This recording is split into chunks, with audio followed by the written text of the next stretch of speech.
تعریف ہے اسی خالق کائنات کے لیے جو ہم سب کا پروردگار ہے۔ درود و سلام اس ہادی برحق پر کہ جس کے لیے رب کائنات نے پیدا کیا بحر و بر کو، گل و ثمر کو، لیل و نہر کو، شام و سحر کو، ماہ و مہر کو، جن و بشر کو، لال و ہنر کو اور شمس و قمر کو۔ السلام علیکم ناظرین، آپ دیکھ رہے ہیں تبدیلی نیوز کا خصوصی اور منفرد پروگرام سوال علماء سے، جس میں میں آپ کا میزبان محمد عمار قریشی آپ کے سامنے حاضر خدمت۔ ناظرین محترم، جیسا کہ آپ کے علم ہے کہ ہم آپ کے ساتھ ان علماء کرام کا تعارف اور ان علماء کرام کو لے کر حاضر ہوتے ہیں جو نہ صرف دنیا میں وہ اپنا نام رکھتے ہیں اور آپ کے مسائل کو نہ صرف حل کرتے ہیں بلکہ آپ کی رہنمائی بھی فرماتے ہیں۔ آج کا ہمارا یہ پروگرام خصوصی پروگرام انتہائی اہمیت کا حامل، جس میں شخصیت جو ہمارے ساتھ تشریف فرمائیں وہ کسی تعریف کی محتاج نہیں۔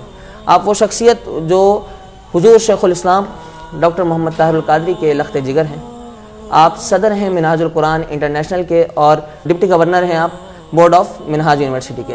ساتھ ہی ساتھ اس وقت 51 تصانیف آپ عوام کی رہنمائی اور دنیا کی رہنمائی کے لیے لکھ چکے ہیں۔ ساتھ ہی ساتھ ابھی جو آپ کا موضوع حال اور ایسے موضوعات جن کو پڑھ کر نہ صرف ہم اپنے معاشی معاملات کو بہتر کر سکتے ہیں بلکہ دنیاوی، اور آج کا میرا یہ پروگرام میرے لیے اس لیے بھی مشکل ہے کیونکہ میں جن شخصیت کے ساتھ آج بیٹھا ہوں یقینی طور پر میرے الفاظ اور میری زبان آج میرا ساتھ دینے سے قاصر ہے۔ میرے ساتھ موجود ہیں علامہ ڈاکٹر حسین محی الدین قادری صاحب۔ السلام علیکم ورحمۃ اللہ۔ وعلیکم السلام ورحمۃ اللہ۔ ڈاکٹر صاحب، یقینی طور پر بہت شکریہ آپ کا کہ آپ نے ہمیں وقت دیا، اور پہلی مرتبہ ایسا ہو رہا ہے کہ میں کسی پروگرام میں اس انداز سے میری زبان میرا ساتھ نہیں دے رہی، اور یقینی طور پر مجھے بہت خوشی بھی اور مشکور بھی کہ آپ نے ہمیں اپنا وقت عنایت فرمایا میں مصروفیات میں سے، اور انتہائی شارٹ اسکیجول آپ کا حیدرآباد کا، اور اس میں یہ وقت آپ نے عنایت فرمایا، اس لیے ہم آپ کے شکر گزار ہیں۔ ڈاکٹر صاحب، جیسا کہ آپ ڈپٹی گورنر ہیں منہاج یونیورسٹی کے، تو میں چاہوں گا کہ منہاج القرآن یونیورسٹی لاہور جو کہ 2nd رینک پر آتی ہے اس وقت لاہور کے اندر، تو آپ اس کی کیا خدمات ہیں، کون کون سے کورسز وہاں پڑھائے جا رہے ہیں اور کتنے طلباء اس وقت وہاں پر انرول ہیں اور کیا خدمت سر انجام دے رہی ہیں؟ جی ہاں، سب سے پہلے تو میں آپ کو مبارکباد دینا چاہتا ہوں۔ آپ سوشل میڈیا کے اوپر ایک نہایت ہی مؤثر انداز میں اس پروگرام کو چلا رہے ہیں اور لوگوں تک فکری حوالے سے اچھی باتوں کو پہنچانے کا ذریعہ بن رہے ہیں۔ اس پر اللہ پاک آپ کی ان کوششوں کو قبول فرمائے، آمین، ان میں برکت عطا فرمائے۔ منہاج یونیورسٹی لاہور جو ہے یہ منہاج القرآن انٹرنیشنل کا ایک ایجوکیشن پروجیکٹ ہے۔ اس کی بنیاد شیخ الاسلام پروفیسر ڈاکٹر محمد طاہر القادری نے 1986 میں رکھی تھی۔ آج یہ چارٹرڈ یونیورسٹی ہے by the government of Punjab, اور اس میں اس وقت تقریباً 17,000 طلباء طالبات زیر تعلیم ہیں ماشاءاللہ، اور 36 ڈپارٹمنٹس ہیں، 11 فیکلٹیز ہیں، اور 150 undergraduate and postgraduate degree program جو اور آلموسٹ میڈیکل سائنس کے علاوہ باقی تمام جو میادین ہیں ان کے اندر undergraduate, masters, postgraduate, M phil, P H D, یہ تمام پروگرامز پڑھائے جاتے ہیں۔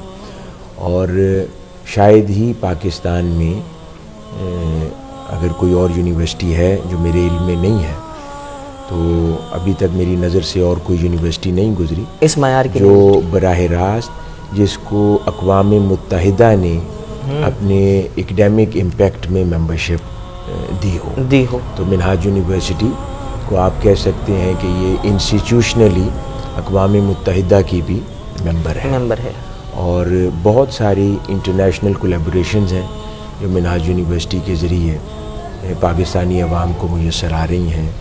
اس کے اندر بہت سارے ریسرچ سینٹرز ہیں، جس میں سے بالخصوص اسلامی معیشت کے حوالے سے، اسلامک بینکنگ اینڈ فائنینس کے شعبے کے حوالے سے ایک بہت بڑا ریسرچ سینٹر اہمیت کا حامل کام کر رہا ہے۔ اسی طرح جو میرین سٹڈیز ہے، میری ٹائم افیئرز پاکستان کا، اور جس کے اندر فشری ہے اور نیوی کے جتنے معاملات ہیں، شپنگ ہے، یہ تمام شعبہ جات، ان کے حوالے سے میری ٹائم افیئرز کے پورے ملک میں 3 سینٹرز ہیں، 2 گورنمنٹ سیکٹر میں ہیں اور ایک صرف پرائیویٹ یا پبلک سیکٹر میں، وہ منہاج یونیورسٹی کے پاس ہے۔ اسی طرح اکنامک پلاننگ اینڈ ڈیولپمنٹ کے حوالے سے ایک اور بڑا خوبصورت ریسرچ سینٹر اس وقت یونیورسٹی میں کام کر رہا ہے، جو ہم جانتے ہیں کہ آقا علیہ الصلوۃ والسلام کی نعت جو ہے، یہ ایک 1400 سال کی تاریخ کے اندر ایک صنف ہے لٹریچر کی، اور اس کے اندر بدقسمتی سے موجودہ دور کے اندر بہت زیادہ ایسی چیزیں در آئی ہیں، داخل ہو گئی ہیں کہ جو نعت کے شایع نشان نہیں، بالکل ایسا ہی ہے۔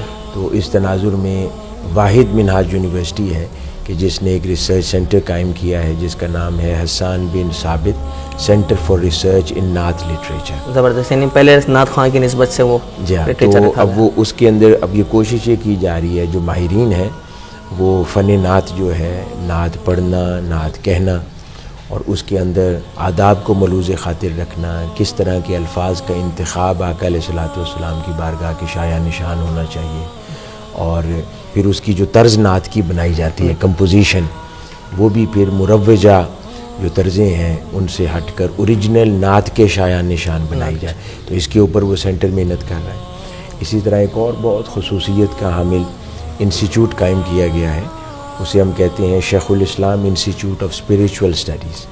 وہ بھی اپنی نوعیت کا یونیک ہے، اور میں سمجھتا ہوں کہ جو سندھ کی عوام ہے ان کے دل کے بہت قریب ہے یہ سینٹر، تو وہ قائم کیا گیا ہے، اور اس کا بنیادی مقصد جو ہے وہ جو تعلیمات صوفیہ ہیں ان کو قرآن و سنت کے ساتھ متصل اور ان کی روشنی میں عوام الناس تک ماڈرن طریقے سے پہنچانا، ماڈرن طریقے سے پہنچانا، اور وہ الحمدللہ بہت بڑی تعداد میں نوجوانوں کو اپنی طرف جو ہے وہ متوجہ کرنے کا سبب بنا ہے۔ تو میں نے یہ چند مثالیں دی ہیں، اس مزاج کی بہت ساری یونیک ایریاز ہیں جن کے اندر منہاج یونیورسٹی اپنا کردار۔ ڈاکٹر صاحب جیسے کہ یہ تو شعبہ جات ہیں مختلف، اور یقینی طور پر ایسے شعبہ جات اس وقت بہت کم اداروں میں سمجھتا ہوں، بلکہ نہ ہی کسی ادارے میں ہوں گے بھی نہیں، لیکن کیا ہم اس کا ڈفرینس سمجھ سکتے ہیں؟ کیسا طریقہ تدریس ہے جو دوسروں سے مختلف اور عوام کو متاثر کرتا ہے اپنی طرف اور مختلف ہوتا ہے دوسروں سے؟ یہ بہت اچھا سوال ہے۔ بیسکلی یونیورسٹیز جو ہیں یا تعلیمی ادارہ جات، ان کا فقط مقصد ڈگریز دینا نہیں ہوا کرتا، تو ہمیشہ سے تعلیمی ادارہ جات کا بنیادی مقصد انسان سازی، شخصیت سازی اور نسل سازی ہوا کرتا تھا، لیکن بدقسمتی سے آج اس دور میں تعلیمی ادارہ جات یا تو بالکل ان کی نیچر جو ہے وہ کاروباری رہ گئی ہے اور کاروباری مقاصد کے لیے قائم کیے جاتے ہیں، یا پھر اگر طلباء طالبات وہاں پر زیر تعلیم ہوتے ہیں تو وہ چند سال تعلیم حاصل کر کے ان کو ڈگری دے دی جاتی ہے تو سمجھا جاتا ہے کہ فریضہ ادا ہو گیا، اور اسٹوڈنٹ بھی یہی سمجھتا ہے کہ میں نے فراغت پا لی یونیورسٹی سے، جبکہ بدقسمتی سے جو ایک اخلاقی اور اس کی سوشل لائف کی ڈیولپمنٹ تھی، اس کی گرومنگ تھی، اپ برنگنگ تھی، اس کے شعور کی گروتھ تھی، فکری گروتھ، نظریاتی گروتھ، اس کے اندر حب الوطنی کا پیدا ہونا، دین کی رغبت اس کے اندر پیدا ہونا، دینی اقدار کے ساتھ تعلق اور محبت اس کے دل میں پیدا ہو جانا، آج بدقسمتی سے ہمارے تعلیمی ادارہ جات وہ سب کچھ پیدا نہیں کر پا رہے۔ منہاج القرآن انٹرنیشنل کے زیر اہتمام چلنے والے ادارہ جات میں دیگر عصری تعلیمی پہلوؤں کے ساتھ ساتھ تربیتی پہلوؤں کو بھی توجہ دی جاتی ہے اور فوکس کیا جاتا ہے۔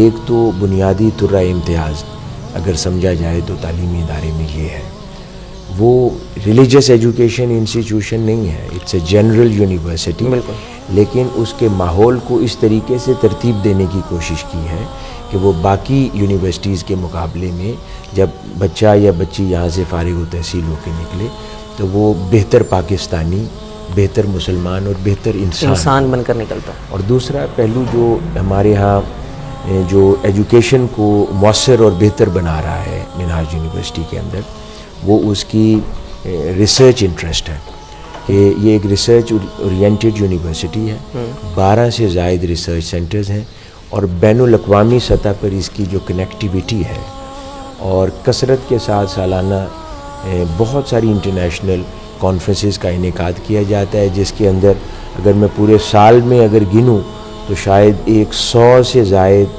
فورنرز اساتذہ مختلف اوقات کار کے اندر اور مختلف اوقات میں اور مختلف ادوار میں ٹائم فریمز کے اندر وہ لوگ آتے ہیں اور ان کا منہاج یونیورسٹی کے طلباء طالبات کے ساتھ انٹریکشن ہوتا ہے اور ان اسٹوڈنٹس کو براہ راست ان فارنرز سے سیکھنے کا موقع میسر آتا ہے جو فیسیلیٹی دیگر تعلیمی اداروں کے پاس میسر نہیں ہے. اور تیسرا پہلو اس میں جو ہے وہ ہماری جو کریکولم ڈیولپمنٹ، کریکولم پروگرامز اور ایجوکیشن اور انڈسٹری لنکیجز ہیں.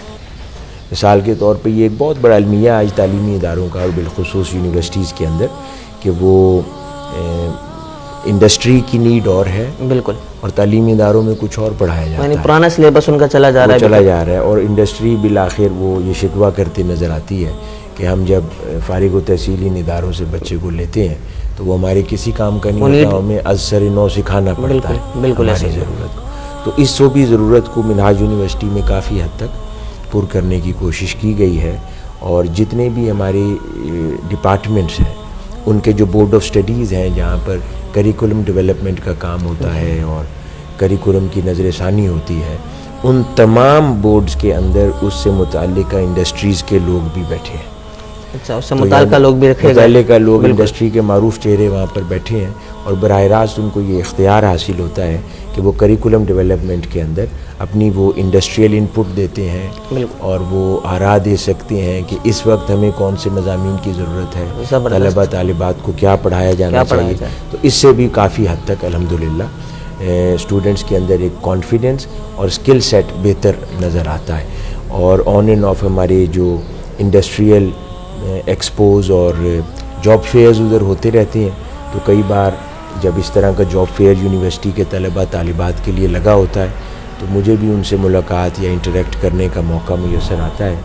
تو یہ براہ راست کئی کمپنی کے جو ریکروٹرز ہوتے ہیں ریکروٹ کرنے کے لیے، تو وہ انہوں نے یہ براہ راست اظہار کیا کہ ہم بہت سی یونیورسٹیز میں جاتے ہیں لیکن منہاج یونیورسٹی کے طلباء طالبات اپنے جنرل نالج کے اندر، اپنے کانفیڈنس میں، ایکسپوجر میں، کمیونیکیشن سکلز کے اندر اور ہارڈ ورکنگ ایٹیچیوڈ کے حوالے سے بہت بہتر ہیومن ریسورس ہمیں میسر آتا ہے. تو یہ میں سمجھتا ہوں کہ یہ وہ چند خصوصیت والے پہلو ہیں جو یقیناً اس کے تعلیمی نظام کی طرف اشارہ کرتے ہیں. ایک چیز میں اور ایڈ کر دوں آپ کے پروگرام کی وساطت سے ہمارے سامعین کے لیے، منہاج یونیورسٹی کے اندر ایک اور بڑی خصوصیت کی حامل شے ہے اور میں سمجھتا ہوں کہ وہ رول ماڈل بن سکتی ہے تعلیمی اداروں کے لیے پاکستان میں.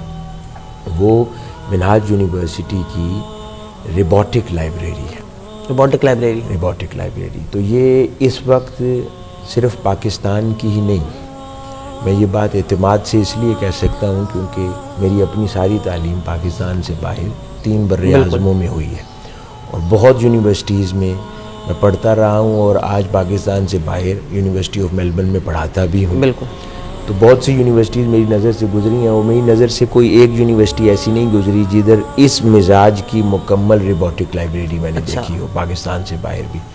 یہ روبوٹک لائبریری یہ ہے کہ اسٹوڈنٹ کسی لائبریری میں جاتا ہے، منہاج یونیورسٹی کی اس لائبریری میں، اور اس کو جو کتاب مطالعہ کے لیے چاہیے وہ اس کا آرڈر ٹیبلٹ پہ روبوٹ کو پلیس کرتا ہے، ٹھیک ہے، اور پھر وہ جہاں کھڑا ہے روبوٹ اس کو وہیں سے لا کر کتاب اس کے ہاتھوں میں دے گا. اچھا، زبردست. اور جب وہ اس کتاب سے فارغ ہو جائے گا وہ واپس اس کو ڈراپ باکس میں رکھے گا اور روبوٹ اس کتاب کو اٹھا کر واپس اسی شیلف میں پلیس کر دے گا جہاں سے وہ لائی گئی تھی. بالکل، یعنی کہ مینجمنٹ، لائبریری مینجمنٹ روبوٹ کے ذریعے وہ روبوٹ کر رہا ہے.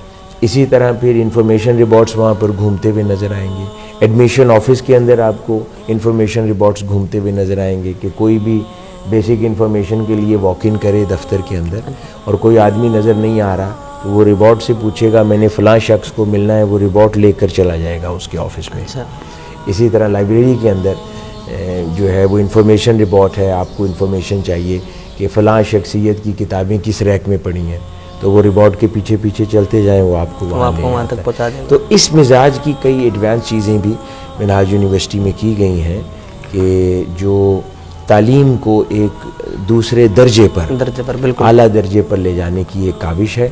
اور بچوں میں طلبہ طالبات کے اندر مطالعے کی رغبت پیدا کرنے کی کوشش کی گئی ہے. اور یقینی طور پر جو تمام اجزاء آپ نے بتایا منہاج یونیورسٹی کے جتنی بھی شعبہ جات اور ان میں طریقہ تدریس جو آپ نے ہمیں بتایا، یقینی طور پر اس وقت میں نہیں سمجھتا کہ پاکستان میں ایسی کوئی یونیورسٹی موجود ہوگی. ساتھ ہی ساتھ سب سے بڑی بات جو مجھے لگی کہ تربیت، شخصیت سازی، پرسنالٹی ڈیولپمنٹ، یہ بہت کم اداروں میں، اور میں سمجھتا ہوں شاید ہو بھی نہیں کسی ادارے میں. ادھر ایڈ کر دوں ایک آپ کی یہ بھی ایک بڑا یونیک مثال کے طور پہ ہمارے ہاں بچے الیکٹریکل انجینئرنگ پڑھ رہے ہیں، کیمیکل انجینئرنگ پڑھ رہے ہوں، یا الائیڈ ہیلتھ سائنسز کا کوئی پروگرام، فارمیسی کی ڈگری لے رہے ہیں، بالکل کوئی دنیا جہاں کی ڈگری پڑھ رہے ہوں. اب یہ اہتمام کسی اور یونیورسٹی میں نہیں ہوگا. بالکل. تو وہ تعلیم ماڈرن لے رہے ہیں بالکل. لیکن ہر ڈگری کے اندر ہم نے ایک مضمون لازمی قرار دے دیا ہے، اور وہ سیرت طیبہ ہے. واہ، زبردست. آقا علیہ الصلوۃ والسلام کی جو سیرت طیبہ ہے، اس کے جو اخلاقی تربیتی پہلو ہے، یعنی مینرز، بالکل، لرننگ اسلامک مینرز بالکل، تھرو دا بیوگرافی آف رسول اللہ صلی اللہ علیہ وسلم. یعنی آقا علیہ الصلوۃ والسلام کی حیات مبارکہ سے جو اسلامک مینرز ہم لرن کرتے ہیں، اخلاقیات، بس اخلاقیات کے متعلق صرف، باقی امور اسلامیات میں آ جاتے ہیں، وہ نہیں کور کرتے. بالکل، صرف مینرز، اخلاقیات، یعنی انسان مزاج کیسا ہونا ہے، اٹھنا بیٹھنا، بڑے چھوٹوں کے ساتھ ڈیلنگ کی تمیز کیا ہے، اور حرام حلال کی تمیز کیا ہے، کاروباری، یعنی مینرز کو کور کیا ہے. اور ہر ڈگری میں چاہے کوئی بھی پڑھ رہا ہو، اس کو یہ کورس لازمی پڑھنا ہے. یعنی جب ہمارے پاس سے انجینئر نکلے گا تو وہ بھی بااخلاق نکلے گا. کوشش یہ ہے.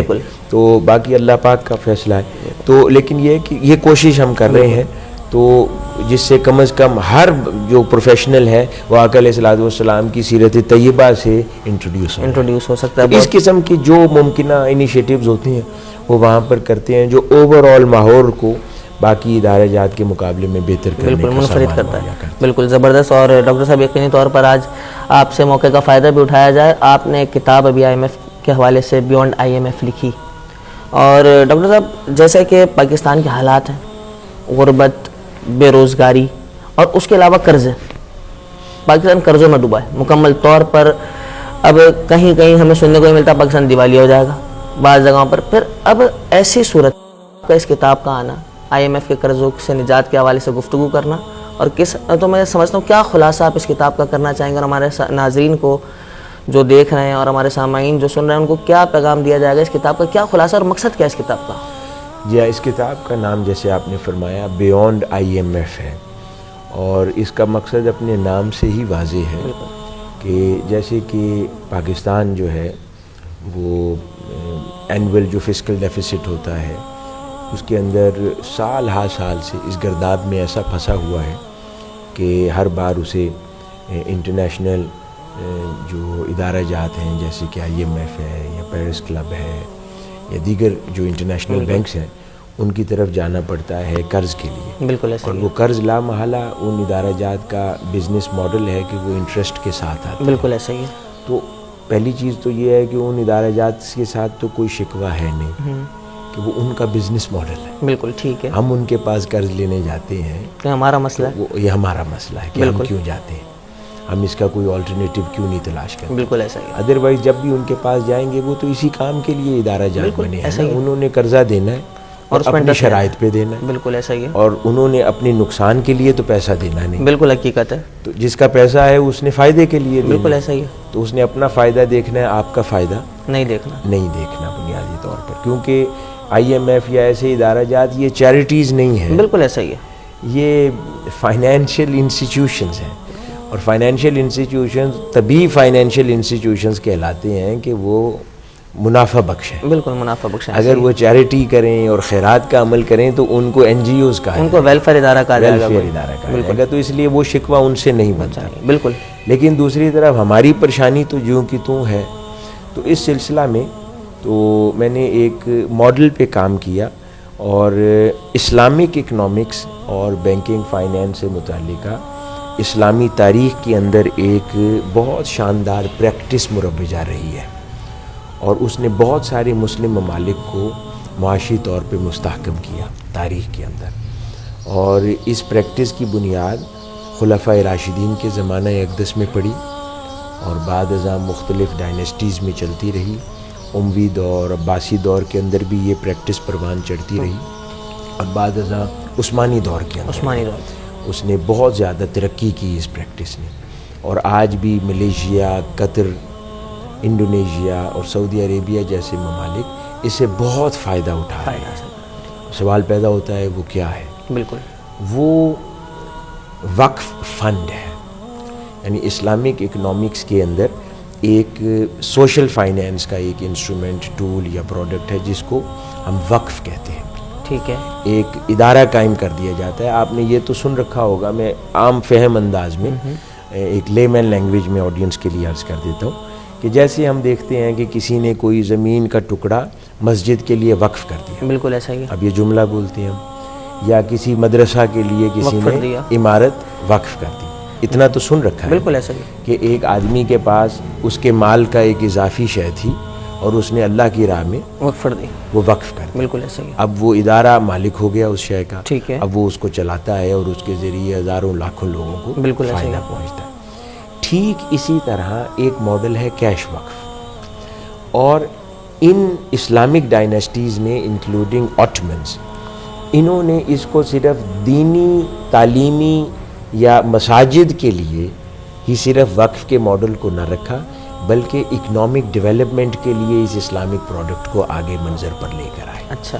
اور کیش وقف کا ایک ماڈل بنا کے ایک پورا انسٹیٹیوشن، ایک ٹرسٹ قائم ہو جاتا ہے وقف کی شکل میں. اور جتنے بھی مالدار لوگ ہوتے ہیں وہ اس کے اندر چیریٹی کے طور پر، صدقات کے طور پر وہ پیسہ دیتے ہیں.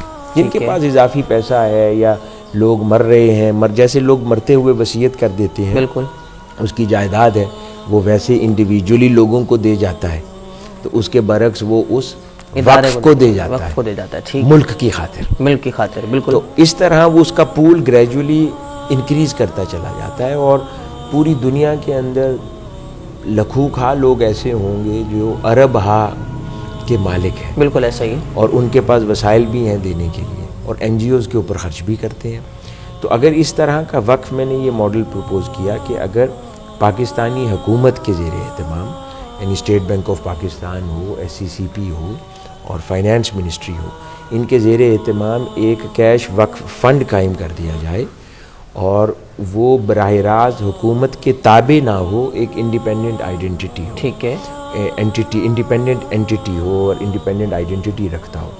جب بھی اس طرح فسکل ڈیفیسٹ کا موقع آئے یا پریشانی آئے یا انفراسٹرکچر ڈیولپمنٹ ہے، ڈیم بنانا ہے، آپ کو باہر قرضے نہ لینے پڑیں، ایئرپورٹ بنانا ہے، ہائی ویز ڈیولپ کرنی ہے، آپ کو قرضے نہ لینے پڑیں، تو ان حالات میں آپ کا وہ وقف فنڈ سرکار کی سطح پر وہ اویلیبل ہو اور حکومتیں، منسٹریز اس کو اپروچ کریں اور وہ آپ کی اپلیکیشن اسیس کرے، آپ کی پروپوزل اسیس کرے. ادھر ماہرین، شفاف کردار کے مالک لوگ بیٹھے ہوں. ٹھیک ہے. اور وہ اس کو اسیس کریں کہ جیسے حکومت آج آئی ایم ایف کے پاس جاتی ہے وہ اس وقف فنڈ کے پاس جائے. ٹھیک ہے. کہ ہمارا فسکل ڈیفیسٹ کو آپ دور کریں، آپ اس کو دور کریں. صحیح ہے. یا ہم نے یہ ڈیم بنانا ہے، اس کے لیے ہمیں اتنے ارب کا قرضہ چاہیے، ہمیں قرض دیں. فرق یہ ہوگا اب یہ اسلامک وقف ہوگا، یہ بغیر انٹرسٹ کے آپ کو، یعنی بیسیکلی یہ ہے ادھاری نہیں، یہ ادھار نہیں ہوگا، یہ 3-4 ماڈلز پہ کام کرے گا. یہ قرض حسنہ بھی دے سکتا ہے، ٹھیک ہے، اسلامی شرائط کے اوپر جس میں انٹرسٹ نہیں ہے، لیکن اس سے اس وقف فنڈ اپنی جگہ پہ قائم رہے گا، بڑھے گا نہیں، بالکل، تو کوئی فائدہ نہیں ہے. صحیح ہے. دوسرا ماڈل یہ ہے کہ وہ انویسٹ کرے گا. ٹھیک ہے. وقف کا پیسہ ہے کیش کی صورت میں، سرکار آتی ہے وقف کی مینجمنٹ کے پاس کہ ہم نے یہ موٹر وے بنانا ہے. ٹھیک ہے.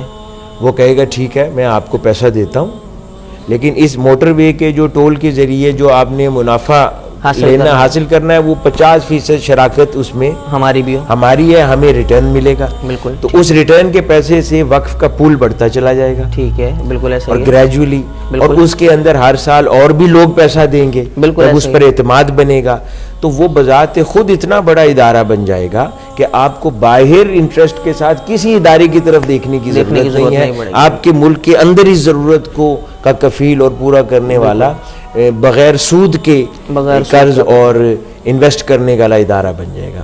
تو ایک یہ تھا. اس کا پھر پورا ایک میکنزم میں نے اس میں پرپوز کیا کہ اس کی گورننس کون کرے گا, اس کے آپریشنز کیسے ہوں گے, اس کی شفافیت کو انشور کیسے کیا جائے گا. تو یہ وہ پوری ایک اس کی ڈیٹیل ہے. اور تاریخ کے اندر پھر اس کے کئی میں نے حوالے دیے. بڑے بڑے تاریخی پروجیکٹس ہیں, ڈیمز ہیں, برجز ہیں, بڑی بڑی یونیورسٹیز جامعہ الازہر جیسی ہیں, بالکل, اور آج تک وقف کیش وقف پہ چلتی ہیں. اچھا, آج تک ہے وہ, یعنی اس کے لیے لوگوں نے جو خطیر رقم وقف کر چھوڑی ہے. اچھا, اور وہ پول بڑھتا چلا جاتا ہے, وہ ری انویسٹ ہوتا ہے. تو اس ماڈل کے اوپر اور بڑے بڑے تعمیراتی کام ہیں, بڑے بڑے ہائی رائز بلڈنگز ملیشیا میں وقف فنڈ بناتا ہے, بالکل, اور اس میں سے کماتا ہے. تو اس طرف بدقسمتی سے ہم نے اس طرف نہیں سوچا کہ جو راستہ اسلام نے ہمیں عطا کیا ہے یہ معاشی ترقی کا اور اس بدحالی سے نکلنے کا, ہم اس کی بجائے آنکھیں بند کر کے حکومتیں ایک پروپوزل بناتی ہیں اور اٹھ کے ہم کسی ویسٹرن کنٹری کے پاس چلے جاتے ہیں اور ہائی انٹرسٹ ریٹس کے اوپر قرضہ اٹھا کے لاتے ہیں, اور ایک اور نسل جو ہے وہ قرضوں میں دب جاتی ہے. تو میرے خیال میں جو حکام بالا ہیں اور جن کو اللہ پاک نے اقتدار کا جو انتظام سونپ رکھا ہے, ان کو یہ سوچنے کی ضرورت ہے کہ اللہ رب العزت نے ہمیں یہ مواقع اور ایسے ماڈلز اسلامی نظام معیشت میں دے رکھے ہیں. اٹس جسٹ اے میٹر کہ ہم ان میں غور و فکر کریں اور آگے بڑھ کے ان کے کچھ حل عوام کو دینے کی کوشش کریں. اچھا ڈاکٹر صاحب, جیسے کہ آپ نے ایک ماڈل پیش کر دیا اور لوگ اس ماڈل کو پڑھ کر اس سے افادیت حاصل کر سکتے ہیں, لیکن کیا منہاج القرآن انٹرنیشنل جو کہ ایک انٹرنیشنل ادارہ ہے وہ اس پر کوئی اور کام بھی کر سکتا ہے, یا صرف اپنا موقف دینا آپ نے رائٹ سمجھا, یا پھر ہم حکومتی سطح پر اس پر گفتگو کر کر بھی کوئی کام کر سکتے ہیں؟ میں نے اس کو موقف سے زیادہ اس پر کام کیا ہے. تو بلکہ ہماری پچھلے سال بین الاقوامی کانفرنس اس موضوع پر بلائی گئی. پوری دنیا کے جو اسلامی معاشی ماہرین ہیں ان کو جمع کیا گیا, ان کے سامنے اس ماڈل کو رکھا گیا. انہوں نے اس ماڈل کو سراہا. انڈونیشین گورنمنٹ نے اپریشیٹ کیا, ایرانین گورنمنٹ نے اپریشیٹ کیا. وہاں پر یہ ماڈل ڈسکشن میں چلا گیا, کیونکہ میں نے اس کے دو پہلو بیان کیے. ایک میں نے OIC کے لیے بیان کیا کہ وہ پوری مسلم ممالک کے لیے ایک مشترکہ فنڈ بنا دیا جائے اور ہر مسلمان ملک مدد کے لیے اس کے پاس جائے انٹرسٹ فری, اور ایک پاکستان کے لیے ماڈل پرپوز کیا. تو ان ملکوں کو اس کو کافی انٹرسٹ ہوا. حال ہی میں میرے اس دورہ کے دوران میری جو governor state Bank of Pakistan ہے ان سے ملاقات ہوئی. میں نے ان کو بھی یہ پورا ماڈل پریزنٹ کیا تاکہ اس کے اوپر لامحالہ وہ با اختیار ہیں, تاکہ وہ اس ماڈل کے اوپر وہ غور و فکر کریں. اور اس کے علاوہ جو ٹینجیبل جو سلوشنز ہم ایز اے پرائیویٹ سیکٹر کر سکتے ہیں وہ بھی کر رہے ہیں. ہم نے ایک اینٹیٹی کی بنیاد رکھی ہے, اس کو المواخات اسلامک مائکرو فائنینس کمپنی کہتے ہیں. وہ گزشتہ کئی سالوں سے اس کو میں دیکھ رہا ہوں. تو اس کے زیر اہتمام اس قسم کے بہت سارے اسلامک فائنینشیل سوشل فائنینس کے ٹولز اور پروجیکٹس ہیں جو عوام الناس کی انٹرسٹ فری کفالت, ان کی معاشی استحکام, معاشی بہتری اور ان کی بے روزگاری کو ختم کرنے کے لیے سروسز دے رہے ہیں. لاہور میں کافی عرصے سے کام کر رہی تھی. اس دفعہ میں نے اب اپنے اس سفر کے دوران اس کی دوسری برانچ کا افتتاح کراچی میں بھی کر دیا. اچھا ماشاءاللہ, زبردست. اور یقینی طور پر یہ ایک بہت بڑی کاوش کہ نہ صرف ہم نے اپنا موقف دیا, نہ صرف آگاہ کیا, بلکہ اس پر آپ کام عملی طور پر بھی کام کی کوشش کریں. یقینی طور پر اللہ پاک آپ کو اس مقصد میں کامیابی عطا فرمائے اور ہماری آنے والی نسلیں اس سے فائدہ حاصل کر سکیں اور سنور سکیں. ہماری آنے والی نسلوں کے لیے پاکستان جو ہے وہ قرضوں سے پاک پاکستان انشاءاللہ ہماری نسلوں کو ملے, ہماری امید ہے. بہت شکریہ ڈاکٹر صاحب, آپ نے اپنے قیمتی وقتوں میں سے ہمیں وقت عنایت فرمایا. جی ناظرین, جیسا کہ آپ نے دیکھا کہ ہمارے ساتھ ڈاکٹر حسین محی الدین قادری صاحب موجود تھے اور اپنے علم سے ہمیں مختلف موضوعات پر, جیسے کہ ہمیں IMF کے حوالے سے, اور آپ نے اپنی انٹرنیشنل ایک ادارہ جو کس پرپس پر اور کس انداز سے کام کر رہے اس حوالے سے آگاہ کیا. ہوتی ہے ملاقات آپ سے نئے پروگرام میں آپ کے سامنے حاضر ہوں گے. جب تک کے لیے اپنے میزبان عمار قریشی کو دیجیے اجازت. اللہ نگہبان.